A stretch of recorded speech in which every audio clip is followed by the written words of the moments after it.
ചില പ്രധാനപ്പെട്ട വാർത്തകൾ അതിവേഗം നോക്കാം.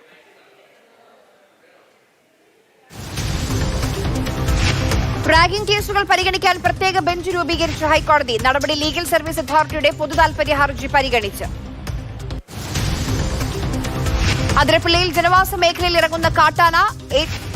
ഗണപതിയുടെ കാലിന് പരിക്ക്. നിരീക്ഷണത്തിനായി ഡോക്ടർമാരുടെ പ്രത്യേക സംഘത്തെ നിയോഗിച്ചു വനംവകുപ്പ്.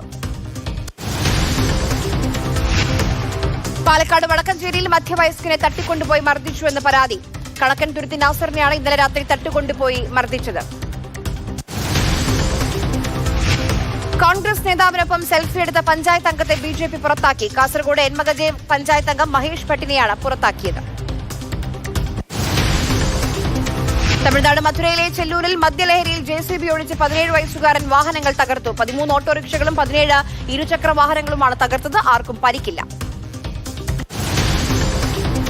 പാലക്കാട് പറളയിൽ അഴുക്കുചാൽ നിർമ്മാണത്തിനായി നീക്കിയ മണ്ണ് സ്വകാര്യ വ്യക്തിയുടെ സ്ഥലത്തിട്ടതിൽ സംഘർഷം. നാട്ടുകാരും BJP പഞ്ചായത്ത് അംഗങ്ങളും തമ്മിൽ. തിരുവല്ല ശ്രീവല്ലഭ ക്ഷേത്രത്തിലെ ഉത്സവത്തിനിടെ ആനയിടഞ്ഞതിൽ കേസെടുത്ത് വനംവകുപ്പ്. ദേവസ്വം ജീവനക്കാരടക്കം 4 പേർ പ്രതികൾ. തിരുവനന്തപുരം കല്ലമ്പലത്ത് കാട്ടുപന്നിയുടെ ആക്രമണത്തിൽ പത്ര ഏജന്റിന് ഗുരുതര പരിക്ക്. പരിക്കേറ്റത് നാവായിക്കളം സ്വദേശി ജിൽജിത്തിന്. ആക്രമണം പത്രവിതരണത്തിനിടെ. കോഴിക്കോട് മുക്കം അഗസ്ത്യമൂഴിയിൽ ലോറിയും സ്കൂട്ടറും കൂട്ടിയിടിച്ച അപകടം. പരിക്കേറ്റ സ്കൂട്ടർ യാത്രക്കാരിയെ ആശുപത്രിയിൽ പ്രവേശിപ്പിച്ചു.